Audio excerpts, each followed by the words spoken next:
People, good night, people, and welcome to Mindful Live 496. I am your co-host Nathan Springer, joined by my gorgeous host Leora Louis Springer. What's your name, host? Springer. Thank you. Welcome. Once you're on the inside, make sure you hit that like button, double tap that screen over there on TikTok. That's how you hit the like button out there. And we are in this beautiful Twin Island Republic of Trinidad and Tobago. They say God has a residence here.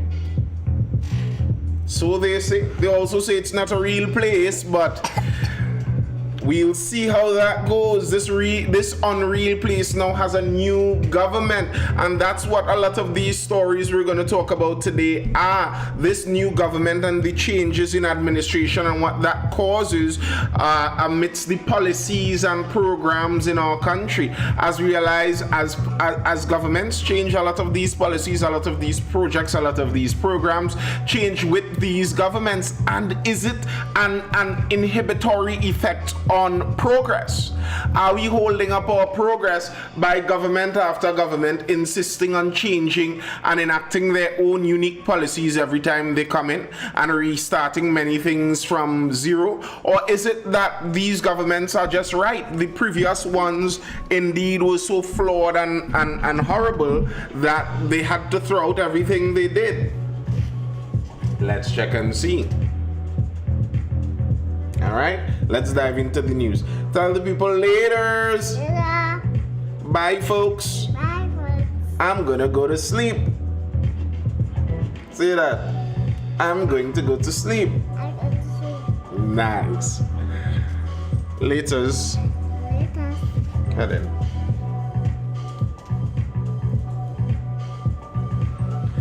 Yeah.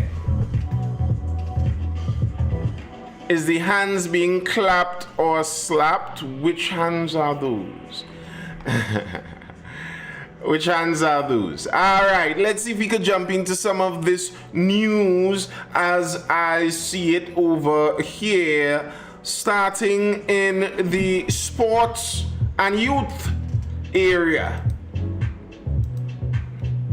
What's to decide on future of youth programs after alarming report?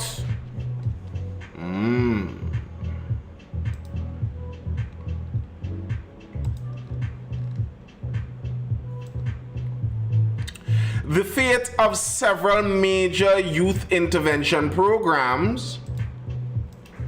What's going on here? The fate of several major youth intervention programs, including the Civilian Conservation Corps, the Military-Led Academic Training Program, MILAT, and the Military-Led Youth Program of Apprenticeship and Reorientation Training, MyPath, remains uncertain, with Minister of Sport and Youth Affairs Philip Watts indicating a final decision has yet to be made. I will be making a statement after the cabinet meeting on that. Watts said in a response to questions from Guardian Media. I'm still trying to delve into that to find out exactly what is happening with that program. His comments come in the wake of troubling revelations from a senior official connected to MyLat and MyPath, who disclosed that the programs have effectively stalled due to serious logistical and administrative shortcomings. These include critical shortages in basic supplies, repeated delays in program launches, bureaucratic red tape, and the lack of suitable facilities. The same official who spoke on the condition of anonymity confirmed the contents of a confidential report dated May 10th, 2025. The report recommends that all three initiatives be transferred back to the Ministry of Defense, reversing a 2020 decision that placed them under the Ministry of Youth Development and National Service, then led by former Minister Foster Cummings.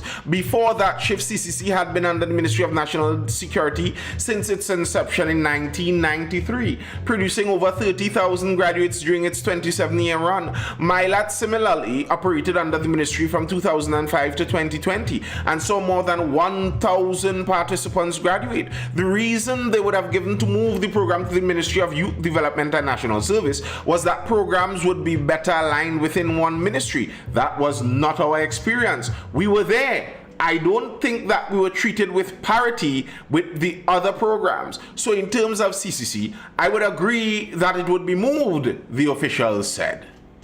Yes, Darius, that should affect you. That should affect you. And here's the thing, I don't know what to believe in some of these reports when I read them. An official says he would prefer that the programs remain under the Ministry of Defense instead of the Ministry of Youth, which we don't have a Youth Development and National Service Ministry anymore. So that's that in that case. But sometimes some of these things have an even simpler understanding in it. There are some people who were fed, or who were better fed, when the program remained under the Ministry of Defense, while there are some people who were better fed with it under a new ministry. And very often with these programs, you recognize that very often, the problems in these programs aren't really about the actual carrying on of the program. The problems in many of these programs are about where the money runs, who gets the money. Very often, many of these programs, if it's 100 million for the program per year, it may be 5 million going directly to the beneficiaries of the program. Very often, a lot of that money is spent in administrative costs.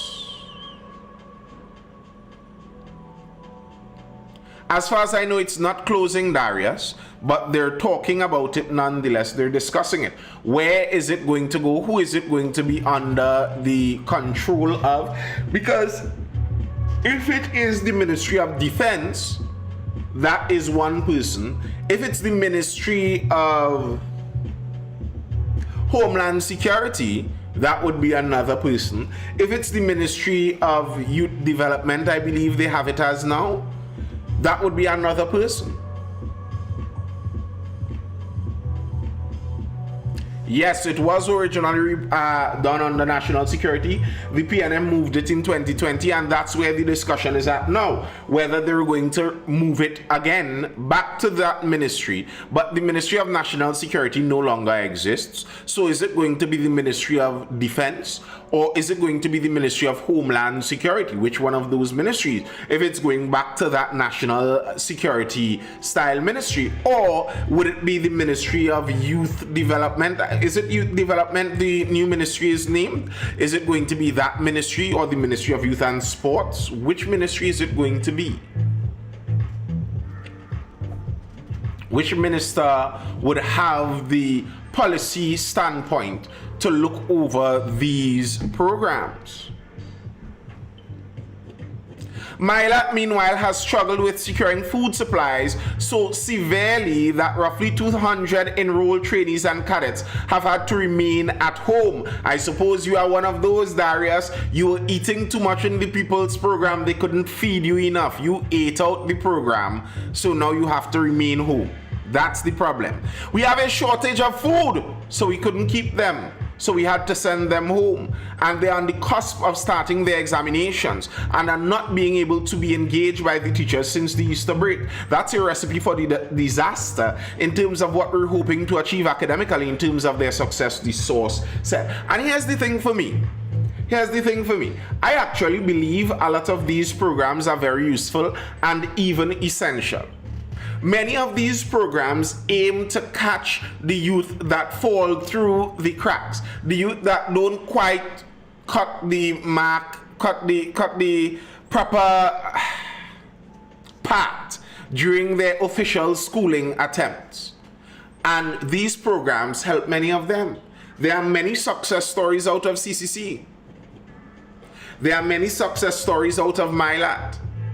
Some of these young men, and with the food part too, that's an important part, because some of these young men in Mylat, the issue some of them face is their surroundings at home. What is the environment that they soak in their home environment? And there oftentimes may be great benefit to taking some of these young men that are still trainable, that aren't yet hardened and bound down in lives of crime and pesting the nation. It's still useful sometimes to take these young men, put them into an environment that is controlled with disciplined men as their seniors and train them. But what you're going to do if the program doesn't even have food? Can't feed these young growing men. Not me as a good boy still. Sure you are.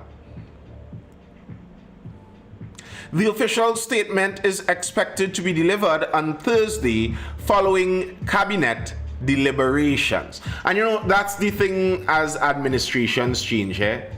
What do we get? Chatham and Presto youth camps also agreed. Restarting refinery discussed during talks between Munilal US Embassy officials. Minister of Energy and Energy Industries Rudal Munilal has highlighted some of his ministry's areas of focus for the country's energy sector, including the re-emergence of TNT as the energy leader of the Caribbean by leveraging history, knowledge and people. He also spoke of government's commitment to resume refining operations in the country. These were among the discussions when executives from the ministry met with Dr. Jennifer Neidhart de Ortiz, charge d'affaires, and other senior officials from US Embassy in TNT. A release from the ministry issued over the weekend said that at the meeting, Munilal emphasized the long-standing positive relationship between Trinidad and Tobago and the United States. The energy minister also told them about Prime Minister KPB's commitment to continuing to partner with the US in various sectors and to deepening the relationship between both countries. So I wonder what the US has to do with that. It's impossible to believe anything said directly after an election. That's true. It's also impossible to believe many of the things said before the election.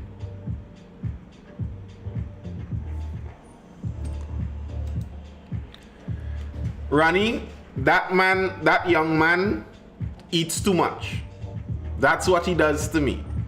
Every time I see this young man, he needs to be fed. Agriculture Minister, another set of projects maybe on the chopping blocks. US tide is shifting how LLI, what's that, Abili? How is the US tide shifting? How might you say that? What about the US tide is shifting? Shifting in what way? How do you see that shift? Are you talking about in reference to Trinidad and Tobago specifically, or is that the US tide is shifting in general, globally? Agriculture Minister to review 56 million zoo expansion project on cost overruns. Minister of Agriculture Ravi Ratiram has met with the Zoological Society for the first time since being sworn in. He said while it was a fruitful discussion, members expressed several concerns, including budgetary cuts, as well as cost overruns on the ongoing $56 million zoo expansion project. Their grip on the world, Abili says, their grip on the world, the tide is shifting in what way? How is their grip on the world shifting? Is it becoming stronger or weaker, you think, Abili? And what gives you that impression? That grip on the world that the US has? Stronger or weaker? And what gives you that impression? The Urban Development Corporation of TNT Udicut is currently undertaking the expansion project at the Emperor Valley Zoo, plans for which were first announced in 2019. It includes a cinema, theater, ice cream parlor, Cutter's Bar, wine/coffee shop, restaurant, exhibition center, conference/meeting rooms, offices and information center, shops, kiosks, a walk-through aquarium, and an amphitheater and a play area for children. Speaking to Newsday on May 18th, Ratiram said the project has already exceeded $56 million and moving on. Millions and millions are being spent toward an entertainment center bar facility when animal welfare is at stake. However, he made it clear that it is not a project being done by the Ministry of Agriculture.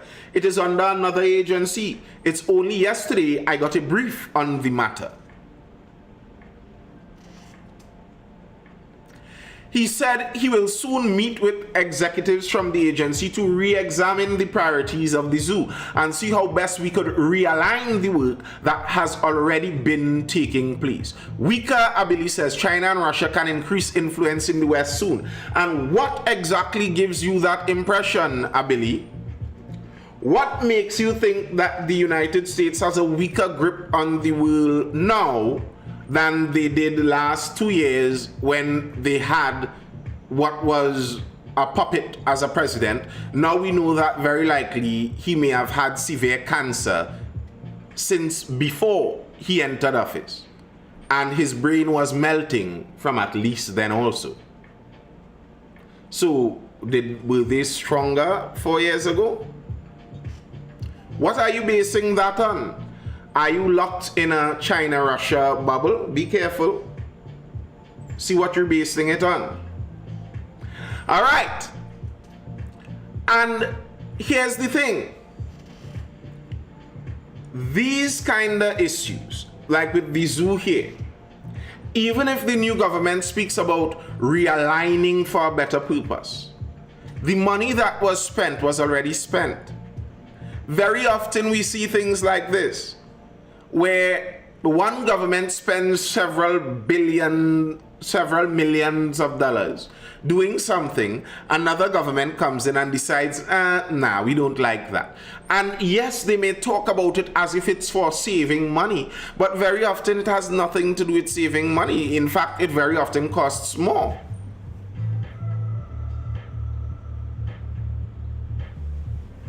And it may very well be sometimes the ideas may have been, because if you look at if you look at some of the ideas expressed that they intend for this extension in the zoo, it may have been that someone who was already in good with the last administration was already eyeing some kind of business venture in that area. And now with the new government in, they know exactly what was the intention down the road for that, and they're trying to change it from that intention to a new intention, maybe with their friend, or maybe they are looking to do this all above board and remove any kind of nepotism and friendship inside of there. That's a possibility, but sometimes just for trying to do that, it will cost more. We have to review where we are at present and see how best we could utilize the scarce and limited resources that we do have here to improve the zoo for our animals and kids. He said he also wants to see the return of programs where some animals would be taken into rural communities for children to learn more about them. So many of us would have enjoyed going to the zoo as a child growing up. It teaches children compassion, love, to connect with nature and the environment. So there has to be a collective effort. He said the animals at the zoo are in need of bigger, more comfortable enclosures, and the ministry will see how best it can work with the society to achieve this, among other things. Here's an idea.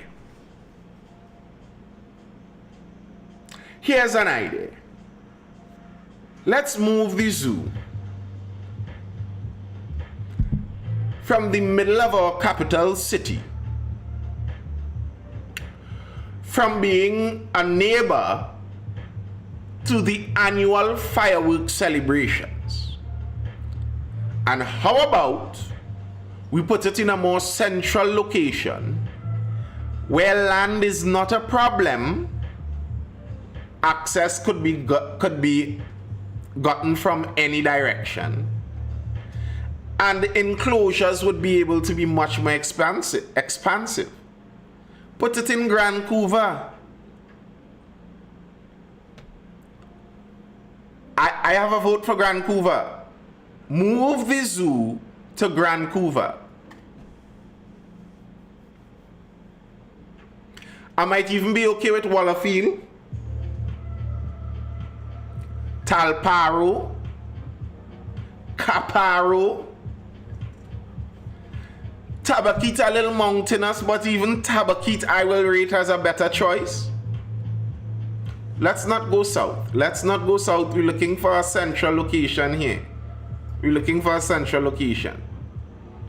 Because we still want customers. Nobody going ohi to go and see some hungry lions. We still want the customers.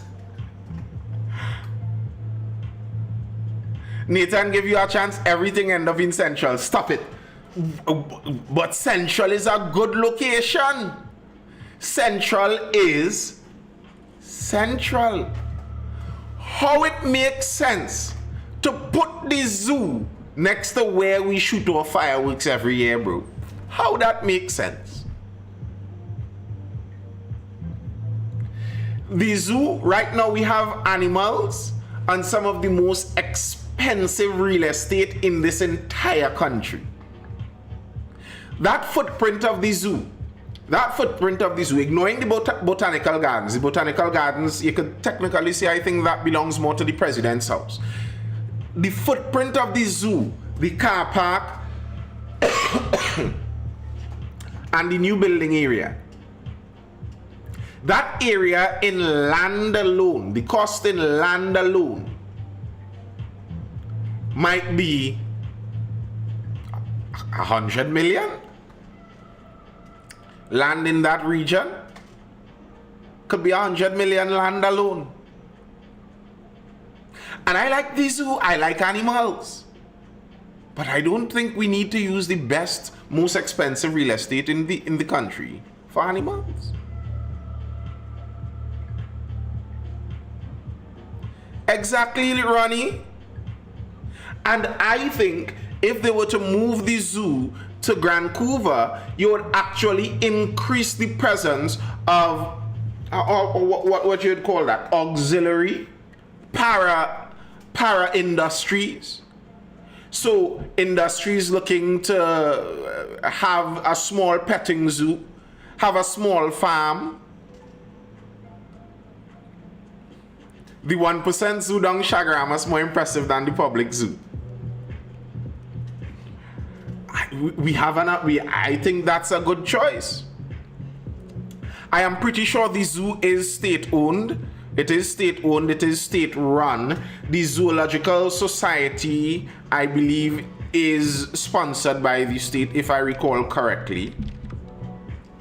Let me make sure I have that down as accurately as possible. Right. What zoo is that in Chaguaramas? It's a petting zoo, I believe.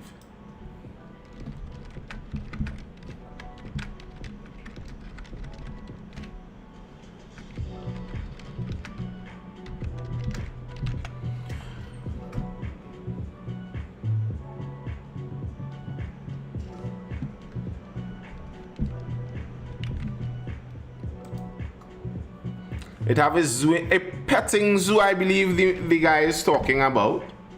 I believe he's talking about a petting zoo.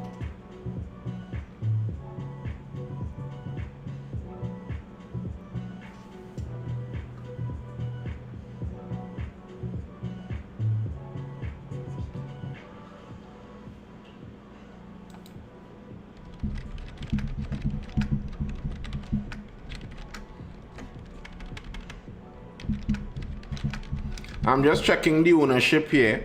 It's run by the Zoological Society, which is an NGO, and it's on state land. The Zoological Society runs the zoo and it's on state land, but the Zoological Society itself is an NGO. Kofi Redman says, but a zoo in Vancouver that works in conjunction with La Vega is an interesting proposition. I agree. The ZSTT is an NGO, but the strange thing with NGOs, NGOs aren't NGOs, you know. Because I am 100% certain the Zoological Society gets most of its funding from the state. So it's a non-governmental organization that gets almost all of its funding from the government. Let that be as it may. But that's who is in charge of the zoo. But because almost all of their funding comes from the government, because they are situated on government land, because I'm pretty certain the government is building and sponsoring the building and owns most of the property, it's basically state-run for all intents and purposes. If the state controls your money, the state kind of controls you. So basically government-run through an NGO. I don't like all these NGOs out here. They kind of bother me after a while. What are we really mamagaing ourselves with all of these NGOs? As if they indeed are NGOs. While we know they aren't really non-governmental, they are governmental by another name. I dislike them. But nonetheless, that's who runs our zoo.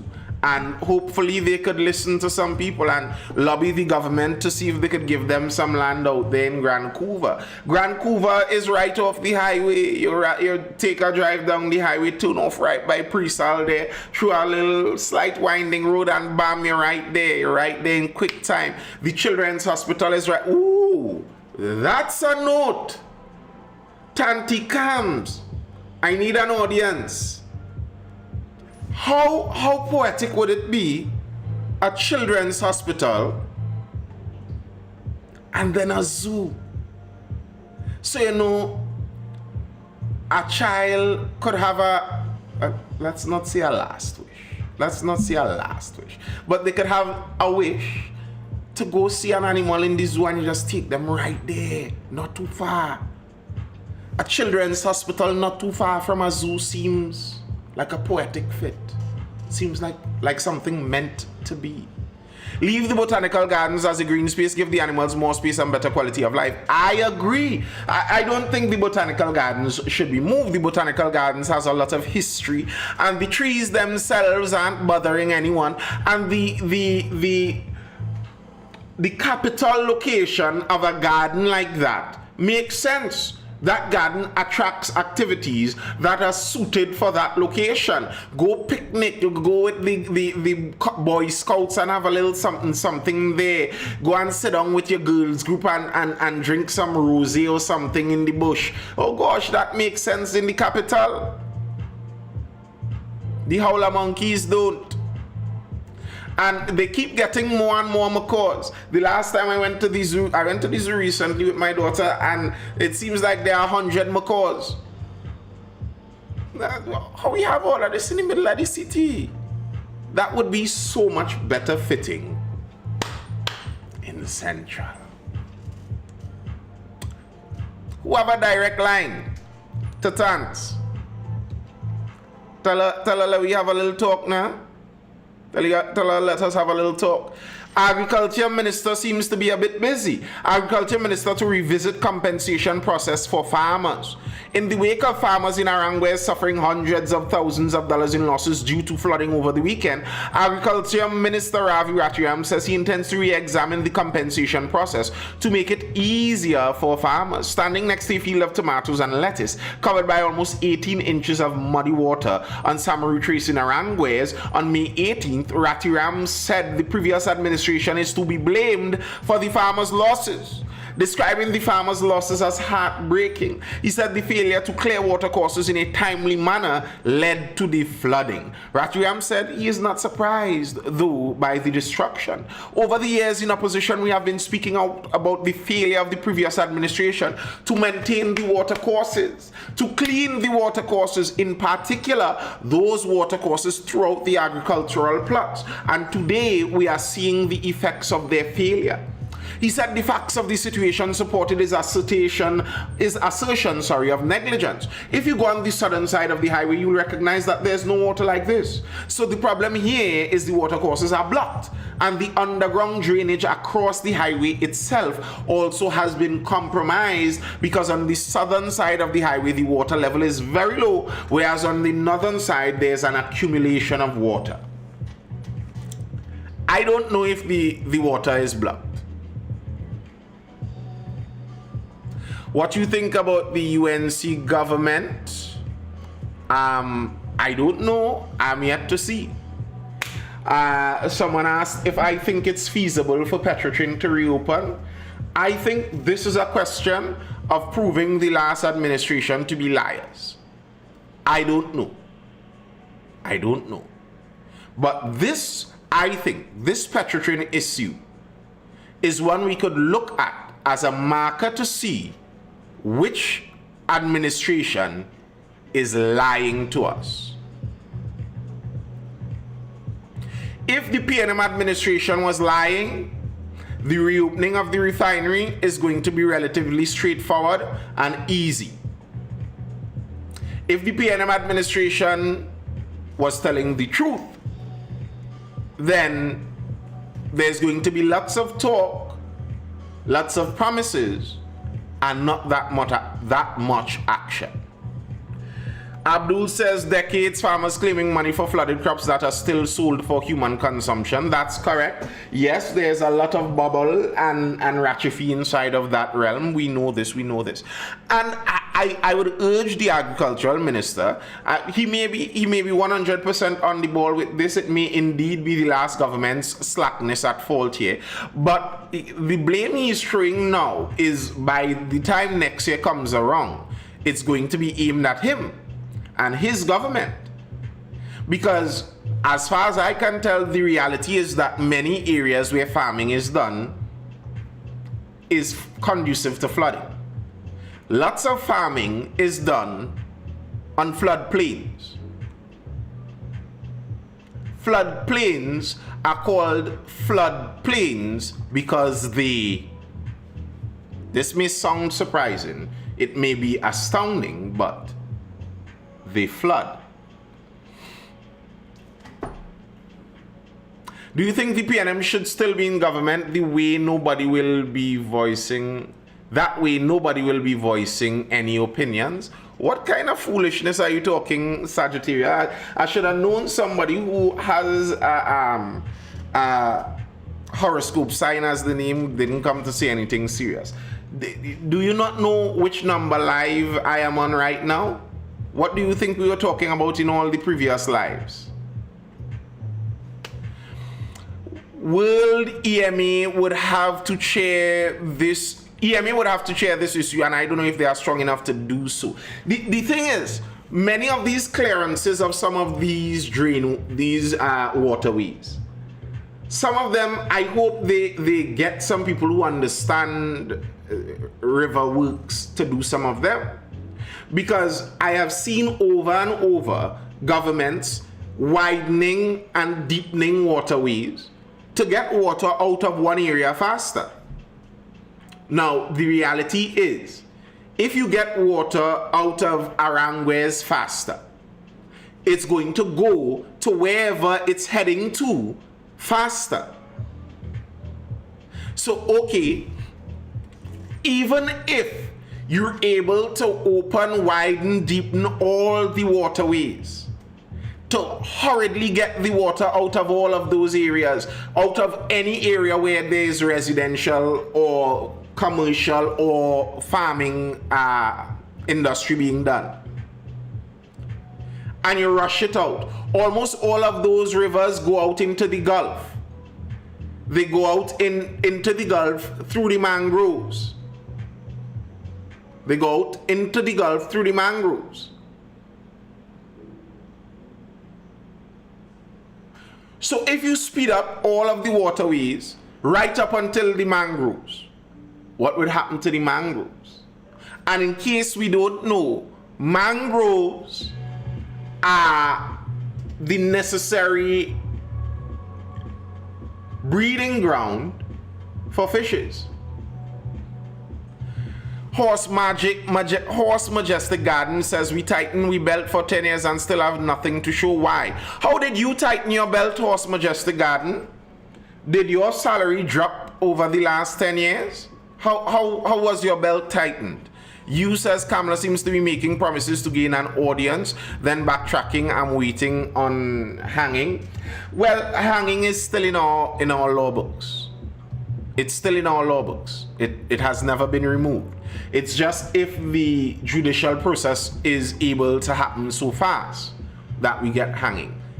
Horse Majestic, why aren't you answering? How did you tighten your belt over the last 10 years? I think sometimes we grab onto cliches and say them without actually being sure about it. When you say we tighten we belt, what do you mean by that? What do you mean by that? Because I know I hear when governments say this and governments talk about decreasing spending and all of that. Horse Majestic says spending was limited by the government. I think that's a good thing personally. I would like the government to further limit spending. My wish for Mrs. Prasad Bisesa is that she limits spending even more. Taxing was increased. Which tax did you pay more of, Mr. Horse Majestic? What have you paid more in tax on?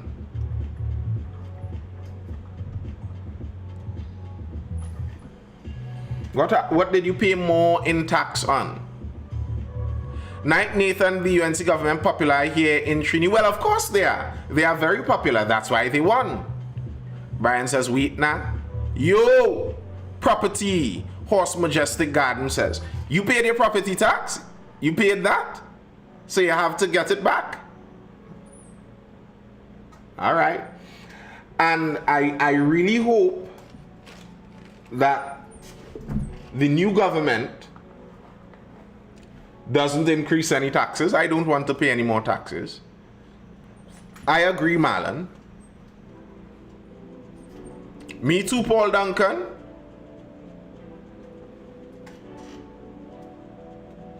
Are you not getting it back? Well, I wasn't on that property tax business. On that. But yeah, on the flooding here, I hope the minister knows what he's saying, because rainfall and flooding season is going to remain with us. Rainfall and flood, import and export taxes was the worst. Which import and export tax did you pay, Rahim? Which import and export tax did you pay? And there's no problem with thinking one government is better than the other. You know? Of course, you have to think that. That's how you make a choice. And you may very well be correct. But when you say, like I remember people talking about Trinis will eat grass after XYZ, or Trinis will eat grass if this one gets in power. I don't buy that. I don't buy that. If PNM wins, if UNC wins, the only grass I'm eating is lettuce, and that's by choice. Maybe a little kale here and there. Thank you, Horse Majestic. Bye. Be gone. I don't need such heaviness in my chat. Be gone. Fly away. But yeah, if it is that flooding is going to be here regardless, I hope. Thank you for the rose on your way out, Horse Majestic. And it's unfortunate that I am not as much of a partisan as you like. That's a pity. I am not sorry for it, but it's a pity that you require someone to be more of a partisan to think them intelligent. Be gone.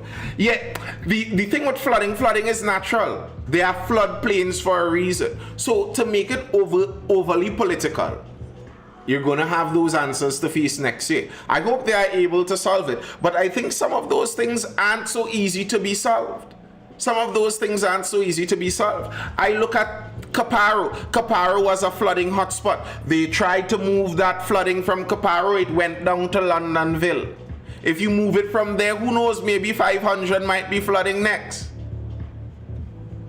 Who knows? The thing is, the water has to leave the land. And if it leaves too quickly, it's erosion. There are bridges down my way. I live Waterloo side, closer to Waterloo side, that Couva North district. That's where a lot of the rivers empty into the Gulf. Yes, you would, Ronnie. Weren't you supposed to? A lot of the rivers empty into the Gulf around this Couva North region.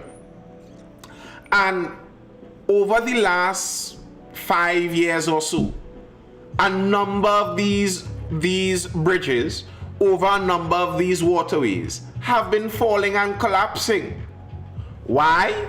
Well, the bridges were built for little waterways, numerous waterways. There are many smaller waterways all through the district.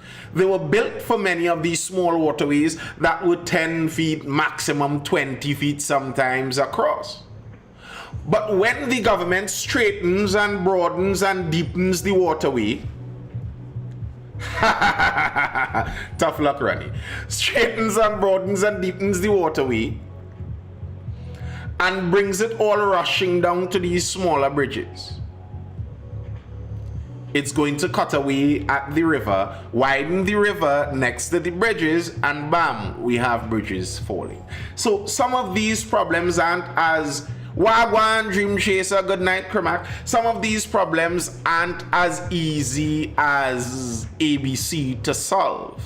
And I hope that they will recognize that. Rathiram accused the administration of abandoning the farmers as he claimed the agriculture sector had been brutalized and destroyed by the previous administration. He said farmers have been unfairly denied compensation after floods as the process had become too onerous, with farmer registration and land tenure proving to be stumbling blocks for some farmers. These farmers have been good to feed the nation during a pandemic, but when it comes to providing them with support and relief, especially when they get flooded out, they have been meeting closed doors. Here's the thing, I believe in farmers,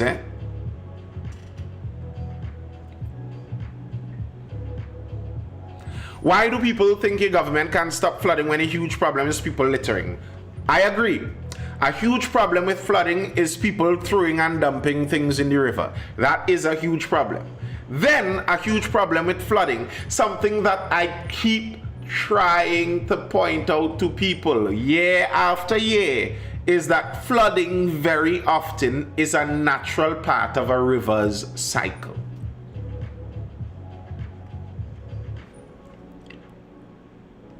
Rivers naturally flood their banks. Anyone did CXC geography? A little side note, this is brought to you by Mindful Education. We teach CXC and Cape geography. For any of you looking for that extra lessons, hit us up. We do almost all of the CXC and Cape subjects. If you are interested, hit us up over there. But yeah, don't say CXC geography as trash. We'll end up in this live will end right here. No insults and no slander is allowed for CXC geography. That's a beautiful subject. Lovely stuff. But if you did CXC geography and you learned the parts of the river, you have the river, it's where the center line is there, then you have the bed, you have the river bank, then you have the floodplain next to the river bank. Kofi Redman, a man after my own heart. CXC geography and environmental, our specialties over here. Rani, be gone. Geography is as solid a science as it gets. Bootleg science is sociology and gender studies. That's what you call bootleg science. But geography, sis, legit stuff. I would not have you. Social science, bootleg, kick it away, throw that out. Geography, you meaning how we know where to build house? You see, Ronnie, this attitude that geography is a bootleg science is why you people go and build a flats on 2-block height next to the Caroni River and then come out here to tell the country, oh gosh, we're flooding, we need something, or you don't help poor people. If you build on the floodplain, what you expect? I remember geography in long time days. In the 90s, there was a geography book I remember this distinctly, watching the older people with this. You were talking about a river's natural path. Yes, a river's natural path has a floodplain. After you have this is a cross section of the river bed, the river bank. On the outside of the bank is a floodplain. The intent of a floodplain is during peak rainfall, the river floods its banks and sends some water out into the floodplains. That's a natural part of it.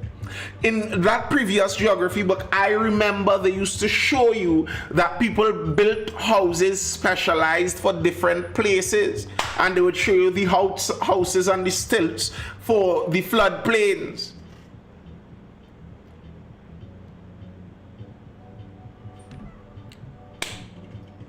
Now we build in flats. You drive through the Caroni floodplain, and you see people building gated residential communities 100 feet away from a 10-foot bank on the Caroni River. You all understand what that means, right? A 10-foot bank on the Caroni River.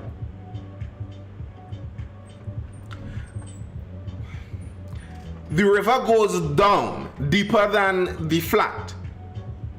But to try to stop the river from flooding, they built a 10-foot bank of dirt. Basically like a levee, 10 feet. What happens if and when that bank breaks?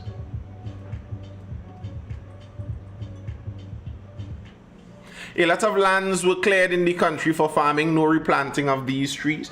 It's not just the land cleared for farming too. It's the concrete jungles that we have built. Part of the reason that southern Port of Spain floods as much as it does is because the entire city is concrete.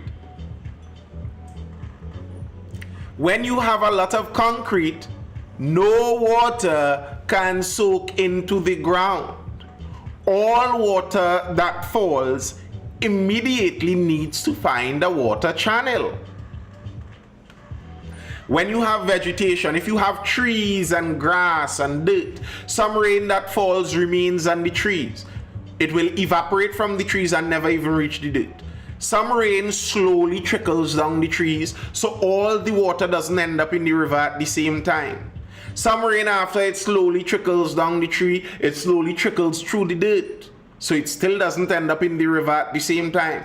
It is held up on the leaves of the grasses. So it still doesn't end up in the waterway at the same time. So even after the peak rainfall ends at this time, if you have enough vegetation and dirt, you would still have a slow trickle into the waterways, so there's time for the water to leave before it all builds up. But if you have concrete, everybody, if three people spit at the same time, the spit all has to meet in the drain together. We really should be living in trees. Why are they not planting rice in Caroni? They do plant rice in Caroni, actually. Not the entirety of Caroni. They do plant rice in Caroni. I think some of those things are necessary. We need to specialize some of our regions more. Yeah, that whole Lapai region, Lapai Gardens, next on the southern bank of the Caroni River, I think the entirety of Lapai Gardens wasn't too brilliant of an idea. Maybe Lapai Gardens should have remained a rice field. No offense to the people that make Lapai their home, but that's a floodplain. But nonetheless, I am in full agreement with compensating farmers though. I am in agreement with that. But I understand how much of a difficulty that is, and it could be. Because how can you determine how much to compensate this farmer? And we know that people will lie if given the chance to get some more money out of it. They should be made to turn in the crops. But still, if they've been flooded out, some of the crops may have washed away. And are you really going to force the farmer to go through the flooded field to harvest bad crops that nobody wants? I think what you really need is proper inspection, proper inspectors, really and truly. Have someone go out to each place. And I don't think that's an impossible thing to get done. It's just that Trinidad likes corruption. We like to function with a certain heavy dose of corruption surrounding us. Gonzales to government, reconsider decision to scrap plans for TNTech WASA. The former Minister of Public Utilities, Marvin Gonzales, says while the government's decision to not implement the recommended rate increase for TNTech customers is appealing to citizens, it is not financially feasible for the country. Speaking on CNC3's The Morning Brew Show today, Gonzales noted that the state-owned Trinidad and Tobago Electricity Commission already is indebted to the National Gas Company with no feasible plan to generate revenue. It cannot be sustained, he asserted. The government is funding TNTech to the tune of billions of dollars. The amount of money we subsidize in the generation of gas, TNTech is not paying NGC money for the gas they consume to generate electricity. From my last count, TNTech is owing NGC over $3 billion to $5 billion revealed. So TNTech is not paying for the gas. And the former Public Utilities Minister is once again calling on Prime Minister Kamala Prasad and Public Utilities Minister Barry Padarat to reconsider their decision to scrap the restructuring plan for WASA, which was created under the former administration. Gonzales says the plan, which is supported by an $80 million loan from the IDB, is in the best interest of the citizens of this country. A number of key recommendations were made to transform the authority to ensure that all citizens, regardless of wherever you are, political party that you support, or geography, wherever you are located, would receive a supply of water, Gonzales told Guardian Media. So important was the plan and so compelling was it that the IDB examined it and offered the government of Trinidad and Tobago financial support to implement the recommendations in the plan. So that the people of Trinidad and Tobago could have a supply of water as well as the wastewater services.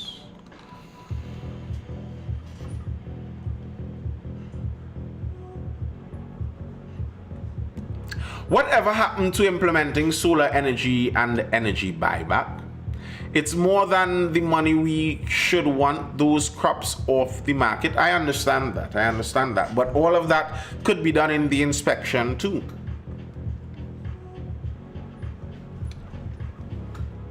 Maintaining the status quo at WASA and TNTech. Again, I think these issues, similar to Petrotrin, in the long term would be something that could be used to show whether the last administration were liars or whether this administration were the ones telling the untruths. If TNTech is running at a bus and is milking the country, then we will not be able to maintain the rates, and we will see. If WASA is overloaded with upper level workers and inefficient, we will see the proof. So we're going to pay someone to go collect the crop and then pay the farmers for it too? Nah, let them bring it in themselves. No, I'm not saying pay someone to collect the crop. I'm saying pay someone to inspect what is going on in the field. If the field is already too far damaged where you don't have any crops to worry about going on the market, well then forget about that. If the field has crops that they're attempting to claim compensation for, then make sure during your inspection, make sure you can inspect one time and return to see when they have removed and destroyed the crops. It's not an impossible thing. Nathan, what do you think about the president of Guyana saying no to a deal with Trinidad and Tobago? Not the president, Jagdeo said it. Yes, the vice president. I said this weeks ago. I said I don't think Guyana has any plans to give us any gas. I don't think so. Guyana is struggling right now to get the best deal out of their multinational corporations so that their country gets the best of it. Guyana already has some bad blood with Trinidad over some of the dealings we had in the past, and they may feel a bit unfairly done with us being the beneficiaries of our oil and gas resources of years gone. So they aren't looking to necessarily just give us a handout. They have their own internal considerations. They aren't looking to just give Trinidad a handout. I think, and I said this back then, it's not impossible for us to do some dealings with Guyana. I think it might be possible. But we need to actually give them something that benefits them.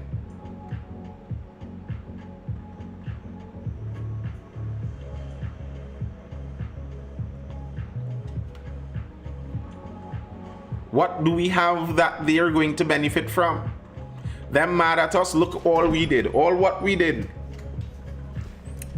And yes, there has been a lot of talk thrown Guyana's way. Let's not gaslight the Caribbean now. Let's not gaslight the Caribbean. We know the kind of talk that has been thrown Guyana's way. We are aware of it. Let's not light the gaslight here. We know. There have been some untoward words and suggestions thrown Guyana's way over the years. Alas, Kofi Redman, alas. Acting Commissioner, FUL applications to move online amid surge. Acting Police Commissioner Junior Benjamin says there has been a noticeable post-election increase in firearm user license applications, and the police service is embracing technology to deal with the expected continuous rise. The UNC, while in opposition, promised to make legal gun ownership easier if it won the election. While addressing the media after a first cabinet meeting on May 8th, Prime Minister Kamala Persad-Bissessar encouraged law-abiding citizens to apply for their firearm users' licenses. Benjamin told Newsday while he does not have the exact figures, there has been an uptick in the number of applications received weekly. The applications are coming and people are sending it in more rapidly. So we believe it's only the tip of the iceberg and more persons are going to apply. So we have to make sure that we are prepared to handle the increase and also seek to put things in place to ensure that we are able to deal with those things. He said police are also in the process of making the process available online in anticipation of a rising surge in FUL applications.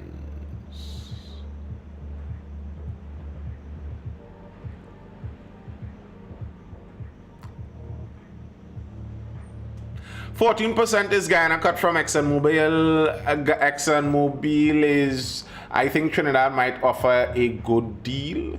Well, what can Trinidad offer? FUL needed bribes up to 35K. Kofi Redman says, where do people buy guns? Not everyone has a link from a security. There are gun dealers in Trinidad, you know. There are gun dealers all about Trinidad. If you look, you'll find there are gun dealers where you can, well, probably not just walk in and buy a gun, but having a license, you could go and purchase a weapon. There are gun dealers. So, it's not an unheard of thing. Yes, Abdul, when you say major gun dealers and you put that lull at the end, you have me now wondering which side of the law we talking about with these major gun dealers. It have major gun dealers at the C2. Rani, I think we are talking about gun dealers and opposing sides of the law here. I don't think you and I are referring to the same folks. Those guys who deal at the sea, you don't need an FUL for those guys. You don't need an FUL for those guys. Kofi, I was talking about the legal ones too. There are many. Nathan, in the case of telecommunication, can the minister mandate board members to resign?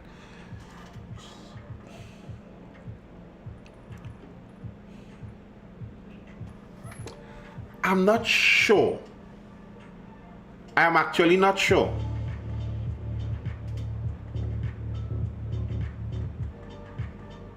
Legal fire costs more than illegal. If you say so. If you say so. I don't know how much those things cost. Yep. There's a hardware in, what's this area called? Charlieville region. Is that Charlieville I'm talking about? Yeah, there's a hardware there. So there are places, there are locations. Pride TT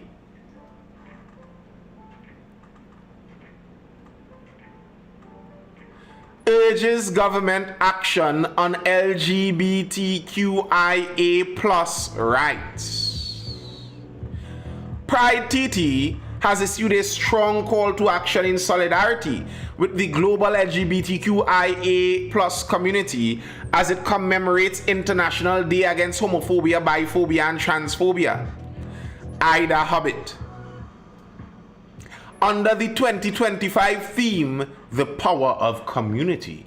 In a statement on May 17th, Pride TT underscored the resilience of LGBTQIA+ individuals in the face of systemic neglect and growing violence. Growing violence? Would you say the violence is growing? I wouldn't say that. The organization pointed to recent attacks on gay men lured through dating apps without arrests. The group called on the authorities to take meaningful action. So these gay men were lured to robberies, very often in East Port of Spain, through gay dating apps, and they were robbed and beaten. And Pride TT wants us to look at that like some kind of specialized hate crime. Listen, up till weekend here, some fellas just get robbed off of the internet going to sell something. If fellas going to sell a car and get tricked and get robbed, or going to buy a car and get tricked and get robbed, if you're going to buy a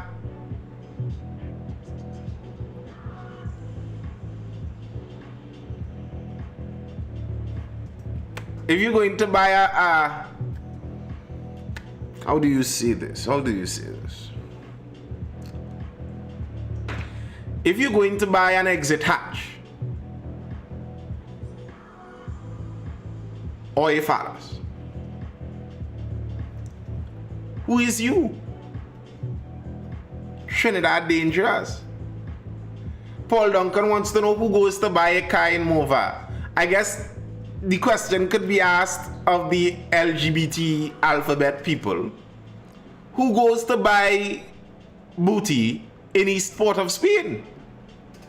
Because I think at least two of those stories were men from Central and thing, going down George Street to look for love.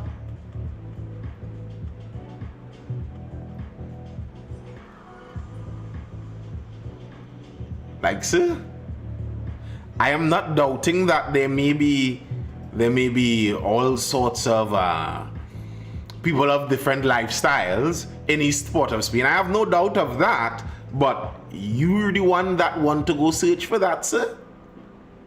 And now Pride TT wants to make this an issue. Love is love. Plow, plow, plow. All right.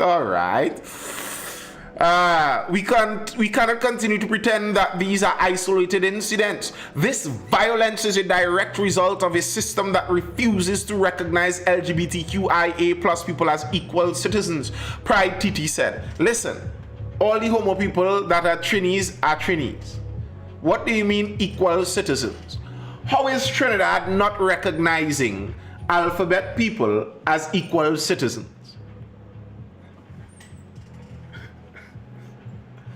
It is alleged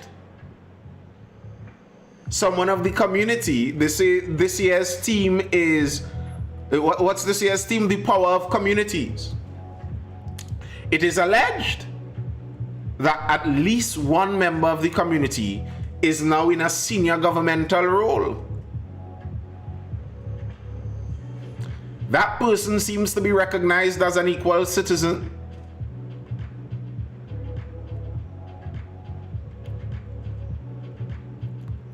The press release condemned the recent Court of Appeal decision to uphold the country's colonial-era buggery law, calling it a reinforcement of the legal and social marginalization of LGBTQIA+ people.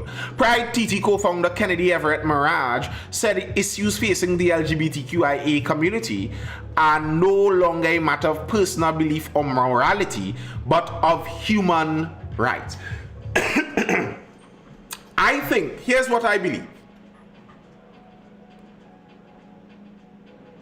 Here's what I believe.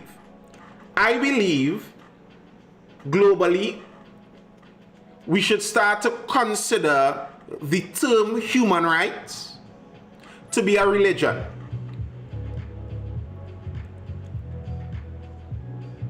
To be a religion. Because it is. It is a belief in a moral code. And I think if we recognize this as a religion, we would have a better evaluation of things. Because as it stands right now, many people use human rights as a cheat code. They use human rights for those of us who might be Christians, those who are Christians. They use human rights as some Christians use God said. Because if something is human rights, then you can't question it anymore. Just as if God said something, well, then who are you to question it anymore?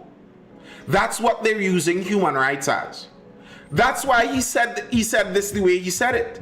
It's no longer a matter of personal belief or morality, as in, it's not a matter of what people stand by in their own morals. It's a matter of human rights, as in, regardless of what your personal belief is, you must see this as XYZ. I'm sorry, sir. I don't believe in your religion. I have my own religion. And that's what I think we need to do. Recognize when people say human rights, they're referring to something religious, their own religion. So it's like, if a Muslim organization in Trinidad and Tobago says it has come time that the people of Trinidad recognize that the issue of women wearing hijab in public or not is not a matter of personal belief or morality, but a matter of Islamic belief. Right, we would understand that because it is. It's a matter of Islamic rights. Yes, it is. And we understand that, and you are free to hold that. But if a Muslim comes and says someone wearing a hijab is no longer a matter of personal belief or morality, but a matter of human rights, and we believe as humans, a woman has a right to a protection of modesty around her. So it's a human rights issue that every woman must wear a hijab. And I am certain that a clever Muslim could make a human rights argument for the hijab. And it's kind of the same thing.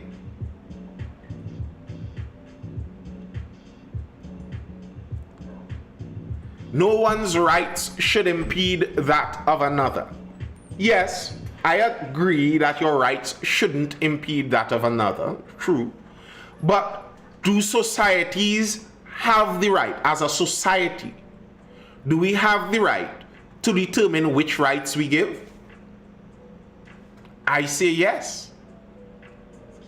I say as a society, we have a right to impede some people's rights. Do we have a right to tell 17-year-olds that they don't have a right to vote? As a society, does our society have a right to decide what age people should vote at? I say yes.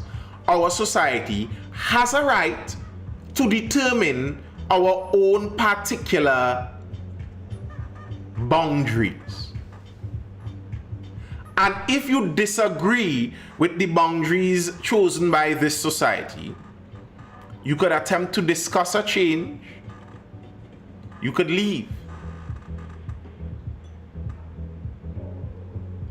Abdul says this government is going to give them special rights. I'm not sure about that.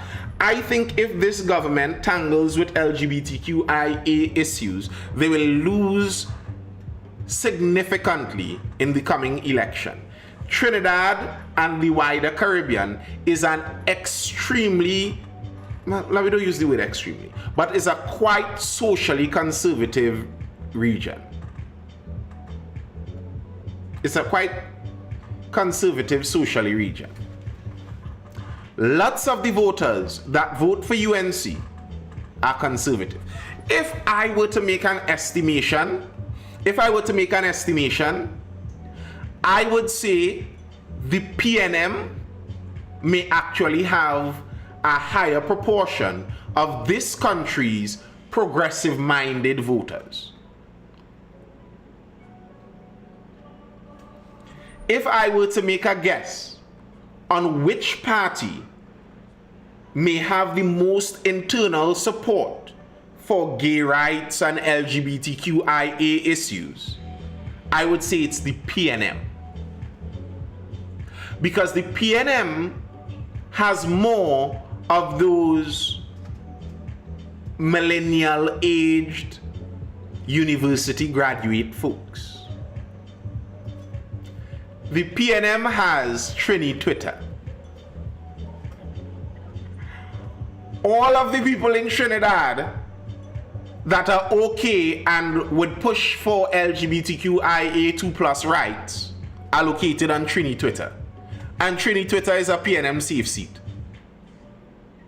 Trini Twitter is a PNM safe seat. I always say this. It's a PNM safe seat. So, I don't think it's in the UNC's best interest to tangle with that. You see, there are conservative people right now that can still excuse themselves voting for UNC, as they are the people that don't permit any of these things also. The day UNC throws their hat in on the LGBTQIA2+ rights side, lots of their support that were once vocal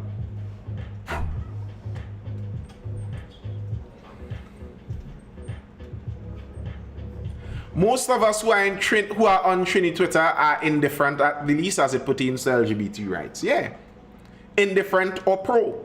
While if you walk through Trinidad and take a survey of the average Trini, the answer is going to be expletive no. Not just no, expletive no.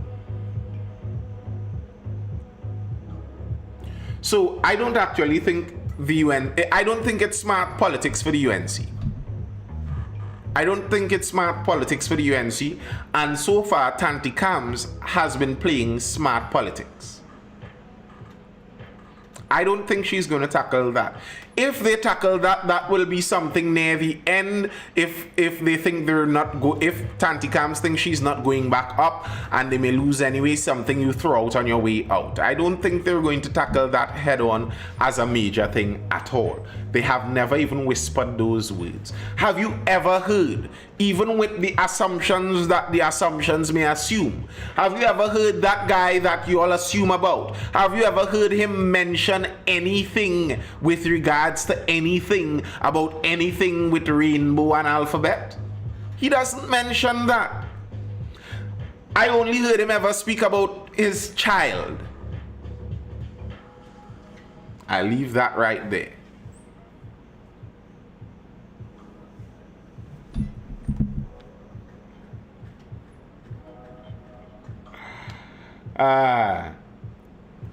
Calling on the government to act decisively.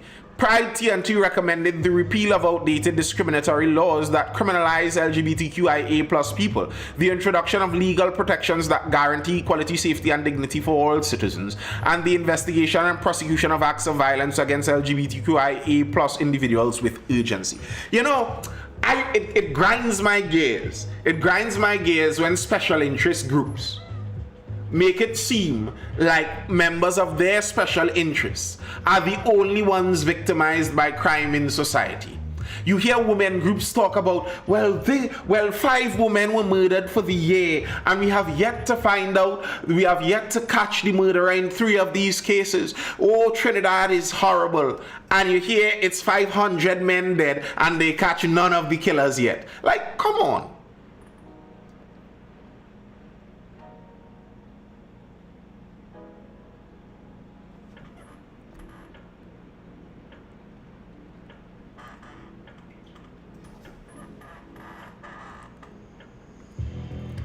Aretha, I think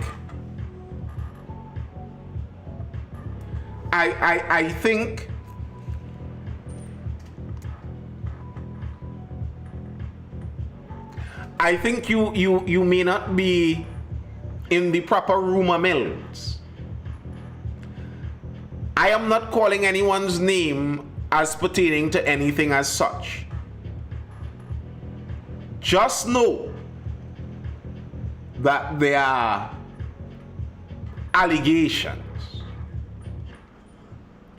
There are allegations out there.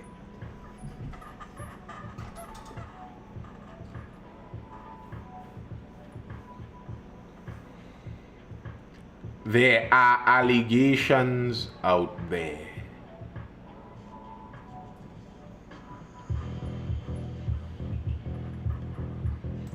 Just one little short article, just because it's curious when I read things like this and I see people that, people talk about issues of the Haitians, and they talk about immigration. They talk about immigration in the United States especially, and the United States is so racist for not wanting Haitians to come in, and all of that and all of that and all of that. And let's look at our own neighbors, Caribbean and Caribbean together.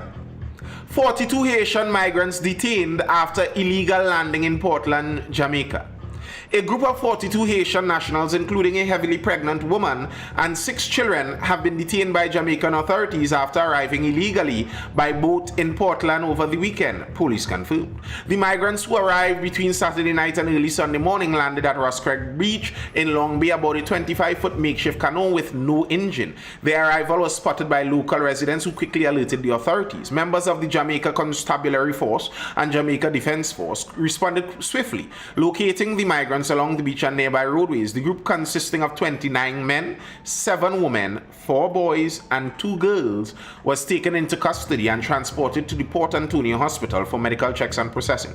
The pregnant woman was transferred to the maternity ward for further care. Police suspect the group may be repatriated as early as Monday. The vessel they arrived in was later destroyed by fire under circumstances that are not yet clear.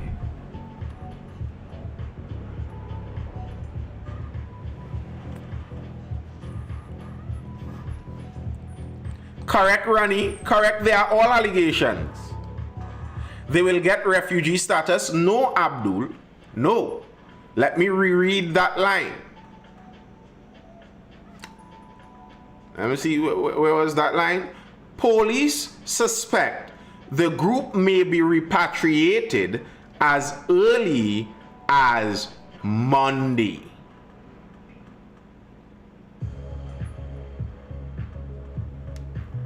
Why CARICOM hands off on Haiti? Isn't Haiti a CARICOM member state? Because reality is reality, and reality doesn't care how soft your heart is. Reality is reality. It's like Bahamas doesn't want to engage the CSME, single market, and the freedom of travel through CARICOM for that same purpose. Listen, if my country is better than your country, and we have free travel in between the countries, what's going to happen? Trinidad wasn't hands-off on Guyanese. We weren't hands-on Guyana either. There were many Guyanese that came, but if you as a Guyanese person came and overstayed your stay, they were looking to post you back. If you as a Guyanese person came illegally, they were looking to post you back. There were many Guyanese people who were posted back to Guyana. Bahamas bread buttered with bald eagle, and they are aware and they don't want anyone to come in to steal their butter. What are your thoughts on the Sahel countries in West Africa kicking out the French? More power to them. More power to them. I don't know the details of all their geopolitical situations, so I hope that they are successful in what they aim to do. But I think countries have the ability to determine their fate. And they should have done such for a long time.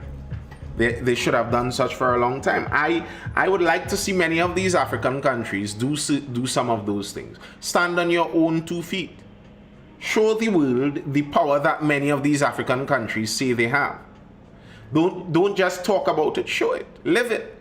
If things have to be a little more difficult for your country, and very often things don't get difficult for the entirety of the country when they kick out some of these European powers, because often what the European and foreign powers do in Africa is they make life real nice for just a very small section of people and use that small section of people to advantage a wider group. So kicking them out may be to the betterment of the country. You seem to be very educated with your Caribbean studies, brother. Thank you. I wonder if this is just the beginning of the deportation. The economy is doing wonderfully. Ibrahim is a boss. I hesitate to overly heap on the adulation, because at the end of the day, he is an authoritarian leader that took over by force. So it's not like you're going to get contrary information per se coming out. There may be a high possibility that we could be calling him a boss, and there are some people in his country that think he is the devil incarnate and are suffering hell. That's a possibility. I don't know. But often we find such things out. Like Nayib Bukele. I like what he's doing. But I also would not be overly surprised if 30 years down the road we're reading a history book out of it. And they're saying, well, yeah, he actually had murder squads going through and they kill out so and so innocent people, and they did this and they did that and they did that. Abdul says there will always be an opposing side. Opposing is one. How badly are they opposing, and what are you doing to them while they oppose? He took the fate of his country into his own hands and has done marvelously so far. As far as I can see, yes. As far as I can see, yes. And he seems to have that kind of Sankara vision where his aim is to make them so internally strong that they are able to withstand the difficulties, and that makes sense. That makes sense. I like it. Personally, though, I kind of really like what Rwanda is doing also. Like, that might be controversial to some people, but I appreciate that Rwanda is acting on the world stage like a real world geopolitical player. Good night, Amalski. Not like you are a dependent. Not like you are just a tag along in the game of geopolitics that the world is playing. No, no, no. We are a player too. Do you think Alexander will reinstate it? I have no idea. I'm pretty sure he's going to install some kind of special operations team, because he was in charge of a kind of special team. I'm pretty sure they're going in that direction. I don't know if they'll call it the same thing, obviously.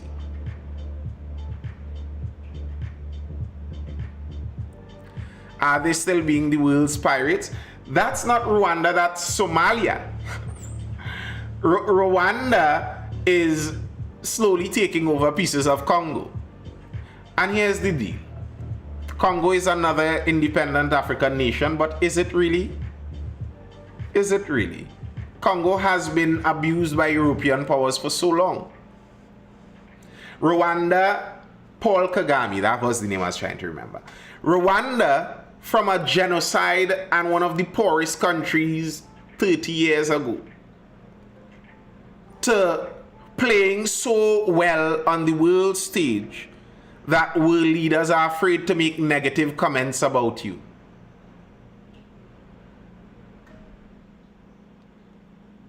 That global teams have visit Rwanda, the geopolitical stage.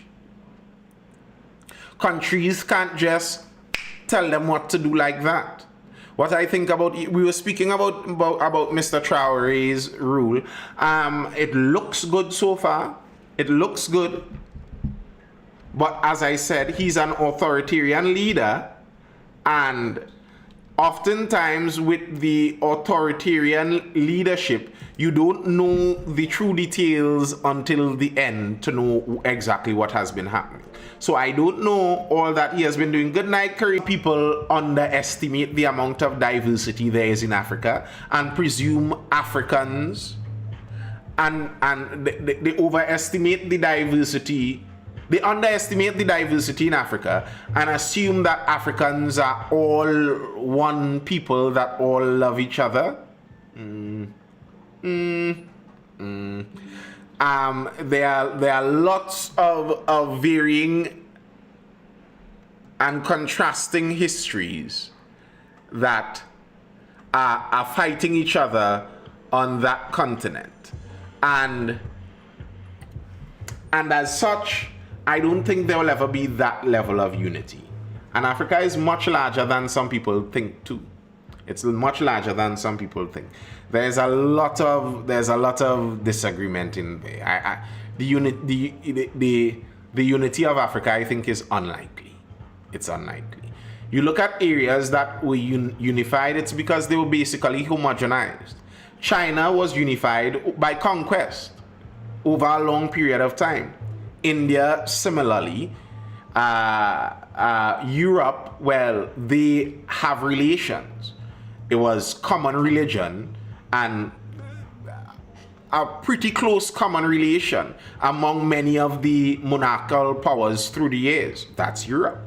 The United States was colonized by Britain and they rebelled against Britain, so they were all under the British rule, so they were already homogenized. Those are the things that make a large landmass like that you're able to control it. Africa, on the other hand, I just don't think that's ever going to be possible. Unity of Caribbean would happen before Africa. I agree. I think the unity of the Caribbean is much more possible than that of Africa. Amalski says authoritarian leaders have been given a negative label because of World War II, but in some territories it may. I am not against authoritarian leaders, just so you know. My preferred rule, my perfect rule in the utopian society is the benevolent dictator, because the benevolent dictator can actually get things done. That's how things are done by authoritarians by and large.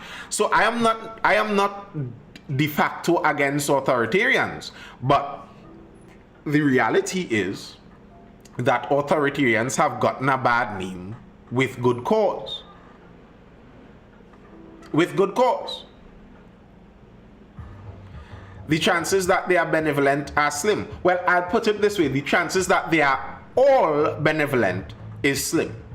So they may have some benevolence, like the guy from North Africa, Libya, Gaddafi. Gaddafi was very benevolent to some people, but then there were horror stories to others. He was extremely benevolent to many other African nations. But if you were, the African country to his southern border, if you were them, you wouldn't find him that benevolent when he's sponsoring the rebels and terrorists in your country. If you were the parent of a daughter in school and Gaddafi visited the school and picked up your daughter, and the next thing you knew is you got a call from the royal guard saying, well, your daughter is now part of the harem, you may not consider him that benevolent.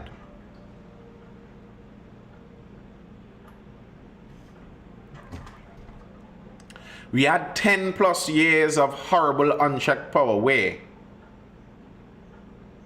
Where we had 10 plus years of horrible unchecked power. And how was the power unchecked? Are you talking about in Trinidad? What was the unchecked nature of that power? How was it unchecked? To me, they were in the court every day, constantly being checked. So, how was the power unchecked? And a working judicial system unchecked due to red tape. What does that mean? Red tape is the check on power very often. That's what red tape is meant to be, a check on power, so that the powers that be aren't able to just do things quickly and with what they have in mind. So red tape is that check. So I don't know what you mean unchecked. Blessed night, Prezi. Not that Prezi, Kevin Prezi. So again, like I was saying earlier, with the narratives that we run with sometimes, I think we run with narratives and storylines sometimes without actually shoring it up and knowing that it's the truth. We don't know that to be the truth, but we feel it. We've heard it enough. Enough people told us, so we buy into it. Like when someone said earlier, we tighten our belt for 10 years. Okay, that's something that was said in the public. But did you actually tighten your belt? As in, did you decrease spending over the last 10 years? Did your weekly budget decrease over the last 10 years? Speak honestly. Because I think that is not true for any Trinidadian. True Real says Western media told us Gaddafi was bad. Now we know Libya had free education, free healthcare. You see, True Real, this is literally the problem I was trying to identify to you just now. That very often nothing in the world is all one way or all the other. Because you find out that Libya had free education and free healthcare, does that mean that Gaddafi was not a rapist? An rapist? Does that change that fact? Does it change the fact that he sponsored rebels in numerous African countries? I can't remember the name of all of them.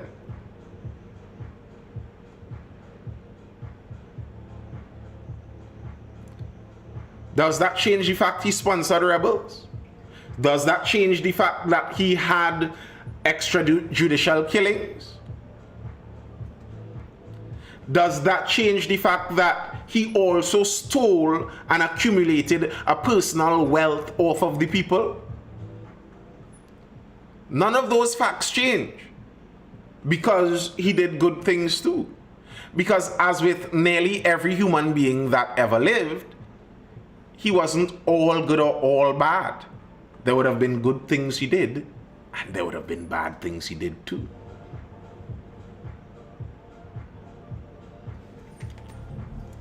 I hear you guys. Had to be checked, and actual checks is another story. I'm not too sure exactly the difference in meaning you're referring to there, as in had to be checked and actual checks. Which one is unchecked? How was it unchecked? And that's kind of the point I'm drawing. I don't see the unchecked nature. I just don't see it. What was unchecked by it? Seemed to have been relatively checked. And even in the last election here, that's a pretty strong checking. If there was unchecked power, they would have been able to never lose. If there was unchecked power, we would have been seeing what Venezuela saw, what Cuba saw, what Russia is currently seeing. Putin could be president for how long he wants, whenever he wants. That's what unchecked power is. That was Western media propaganda. So, okay, true real.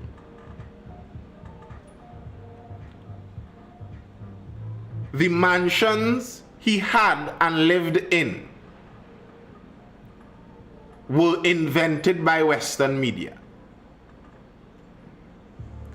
The African countries that disagreed with him and the Africans that complained about him sponsoring rebels inside Africa to kill Africans were all Western media fictions. His harem. You know what a harem is? I hope you do, because I don't want to get more descriptive. His harem, including very young women, were all Western media propaganda.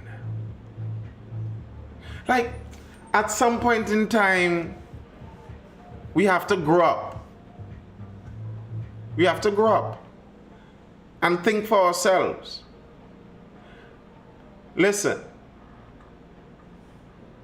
because the US lies doesn't mean everything the US did is untrue.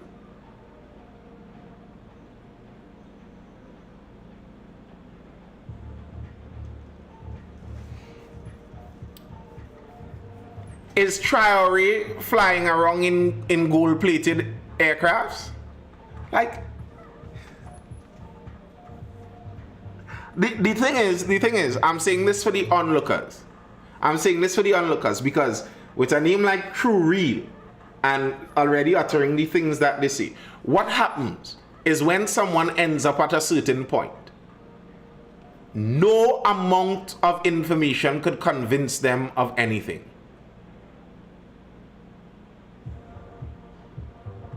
No amount of information could convince them of anything. You could look at Ibrahim Traore and you could look at Muammar Gaddafi. You could look at their speeches, you could look at their dispositions, and you could see the differences. I don't know what same propaganda they are trying on Traore, because I read news, and by and large, it's positive news coming out about Traore. So, I don't know what victim complex you're coming with.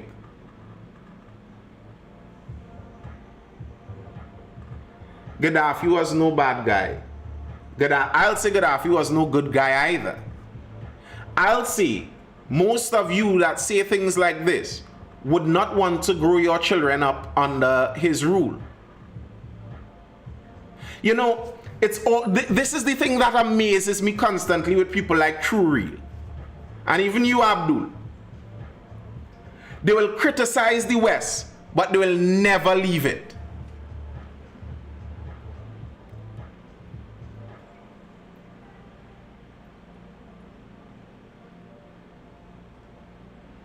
Look at the situation in Libya today. The people miss him a bunch. I don't know if it's the people miss him a bunch like that, or if it's the open-air slave markets that do it. And that's what I was saying. An authoritarian leader isn't the worst thing. Now, here's the thing. If after Hitler's Germany collapsed, it collapsed into part of the Soviet Union and communists came and did some atrocities there, it collapsed into chaos. That doesn't mean that Hitler was a good thing for Germany.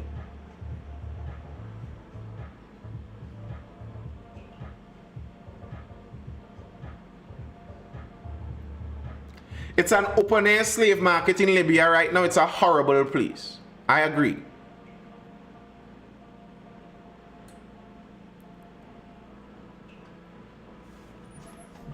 That's kind of the point I am making, you know, Amalski. If you listen to what I'm saying, that's the point I am making.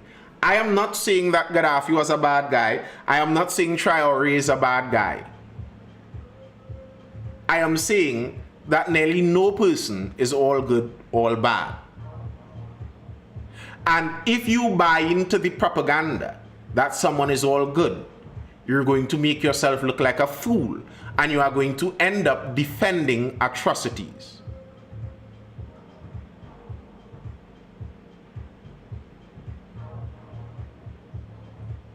I don't even buy this Western media full-on thing the way some people do it. The Western media has their slant, but the Western media paints all kind of people as villains. The Western media has spent the last 10 years painting the leader of the Western world as a villain too.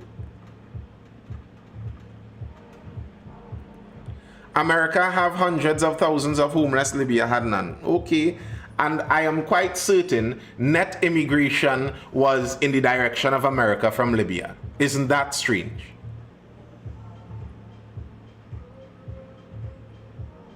Isn't that strange? Libya was so good, but I am certain if you look at the immigration data from between Libya and the United States from the years that Gaddafi was president, which direction do you think had net migration? Which direction? Like, I could give that to MBS and those guys out in Saudi. And here's the thing, the Western media drags them too, just as they do with everyone.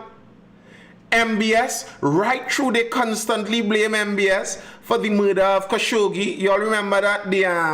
The American Saudi journalist that was allegedly murdered and chopped up into suitcases and spread out and all of that kind of bacchanal. That was Prince in Saudi.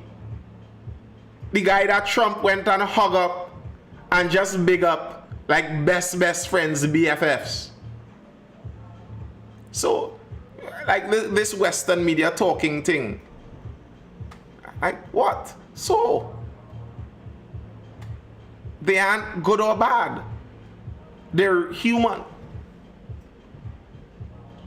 And personally, I feel it's very hard, oftentimes, to attempt to weigh the good versus the bad in many of these people. It's very hard. It's very, very hard. And if you attempt to say something like the good outweighs the bad, you find yourself insulting and spitting on the torture and torment of many people.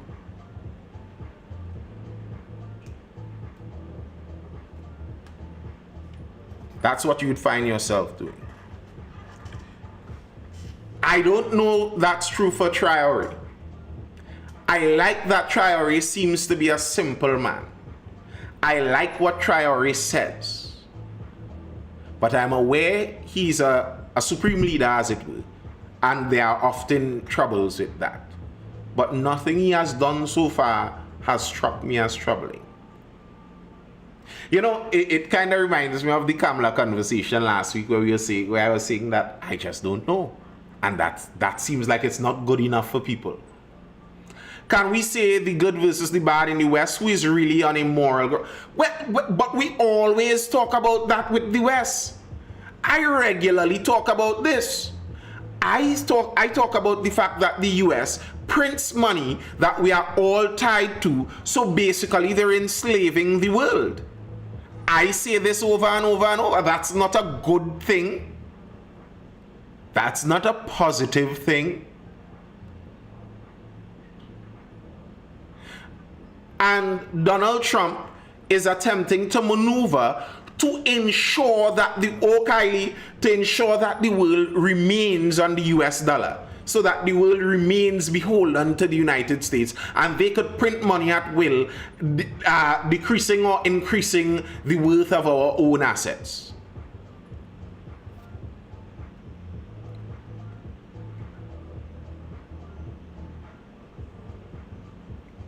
So it's not like it's only the East could be referenced in negative terms.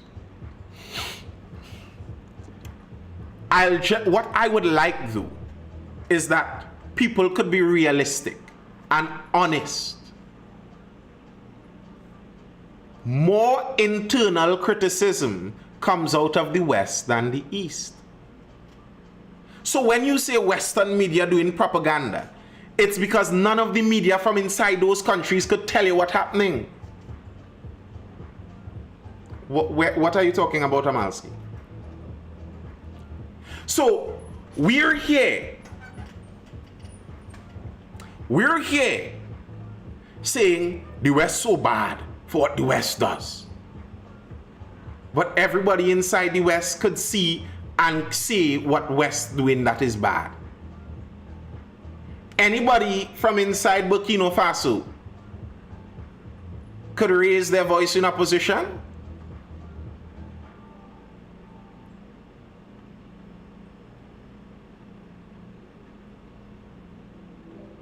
Anybody from Libya under Gaddafi could have raised their voice in opposition.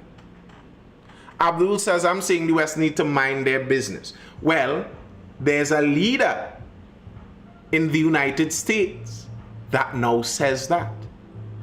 Did you listen to his speech in Saudi, in Riyadh? He said, God stands in judgment. My job is to make the best for the American people.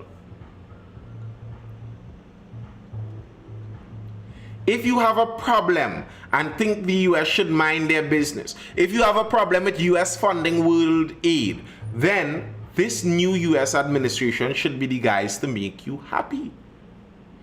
He said that the democracy spreaders were doing it in places that they didn't understand the culture, and they failed at nation building. They failed. They failed. That's what the US president is now saying. So if you like the US to mind their business, they seem to be headed in that direction. And I kind of agree with that. For the most part, I agree with that.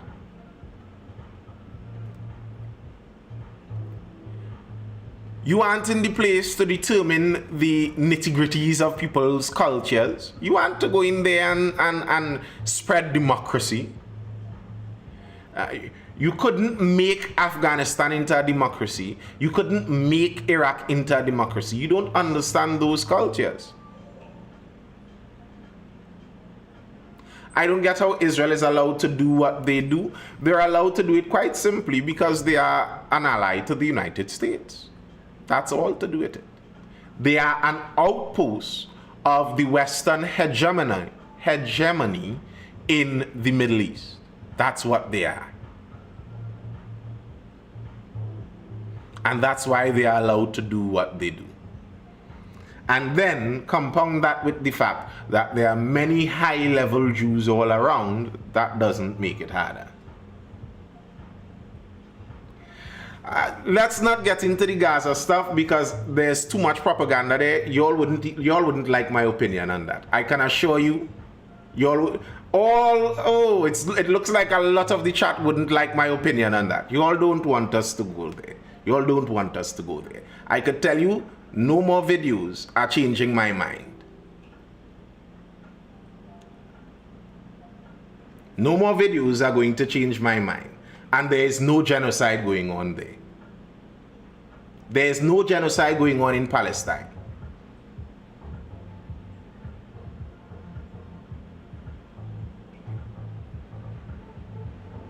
There is no genocide going on in Palestine. My opinion is Gaza is run by a group that wants to exterminate Israel. I believe that the group intentionally uses population centers to hide.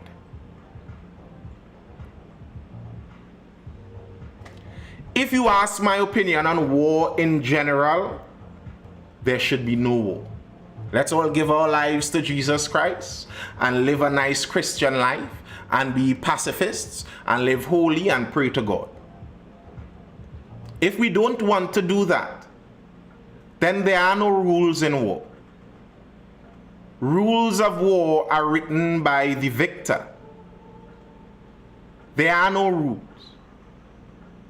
If Hamas could have, they would have done everything and worse.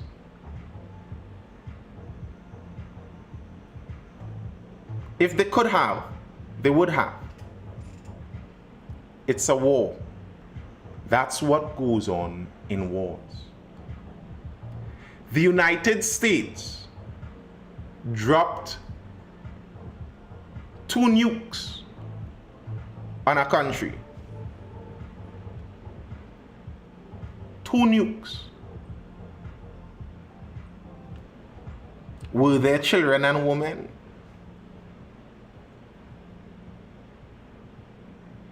Not just the US. I'm not using the US as a comparative.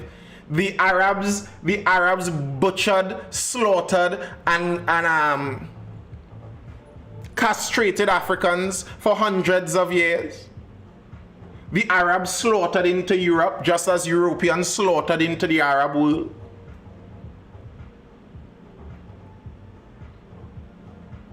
All of those things. That's the nature of war. That's the nature of war. Right now, the Chinese are massacring people. And what annoys me, why I kind of don't want to go into it, and why it annoys me, is it feels so pop culture-ish. It feels so pop culture-ish. People that talk about Gaza are Muslims and people influenced by pop culture. The Muslims I understand totally.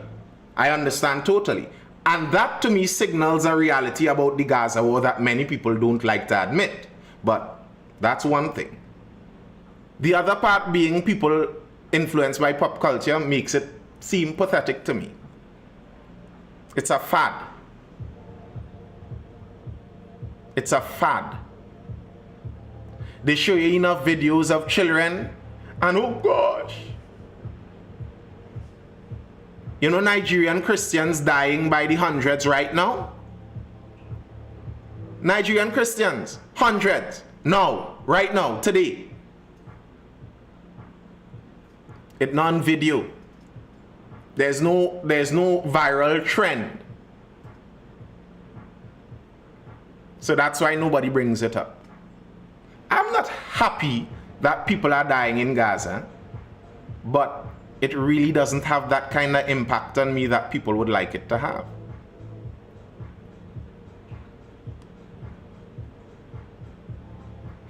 I agree. I am not making this a Christian versus Muslim thing, believe it or not, Abdul. It's not about that. So yes, there are Central African Muslims dying by the grab. Rwanda is killing Muslims in Congo, a lot of them. Rwanda is killing out Africans right now in the Congo. Even though I said I kind of approve how Rwanda's government is functioning. No, you're not Amalski because you didn't bring it up.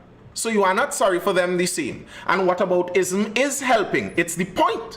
It's that you are only drawn into that either because you're a Muslim or from FAD. One out of the two. One out of the two. There's no person anywhere in the Western world right now bothered by that isn't enormously online or a Muslim.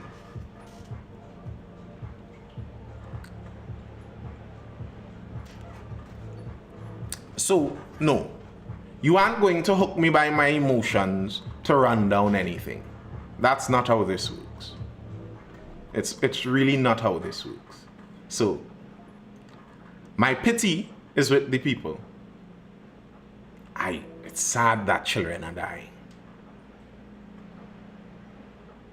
But the same people that are complaining about children dying in Gaza would line up by the thousands to protest for abortions up till the 9th month.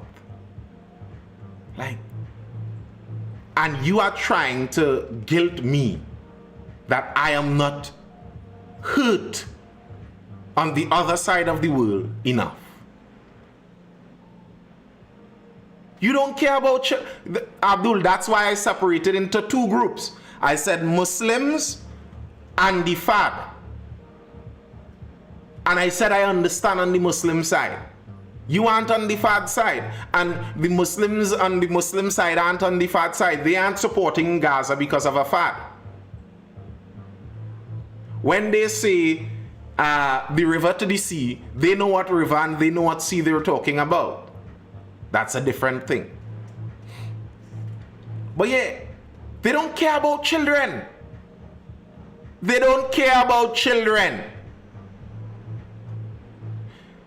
They would call the children parasites.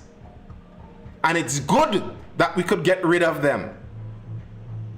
And then those people would line up to try to make you cry for babies. They don't care about babies. It's a fad. And for some, it's a political convenient tool. It's a convenient political tool to use as a wedge issue to squeeze into where they want to squeeze into.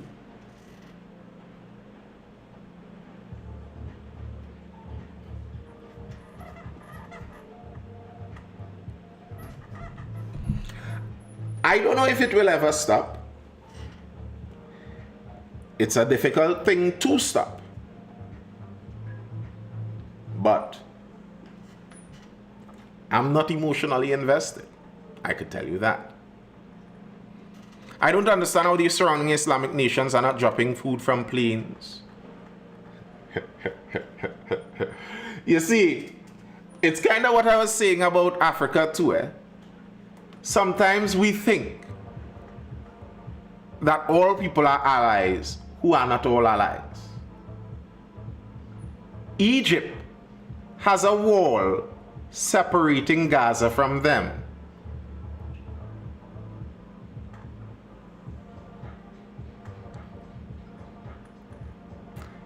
Egypt has a wall separating Gaza from them.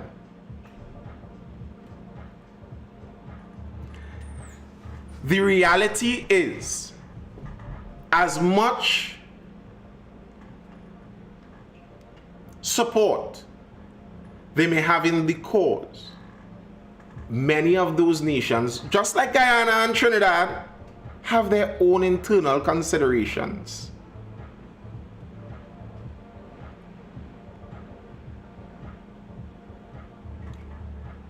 Saudi, the location of the most holy Muslim site, you cannot publicly protest in support of Gaza and Palestine.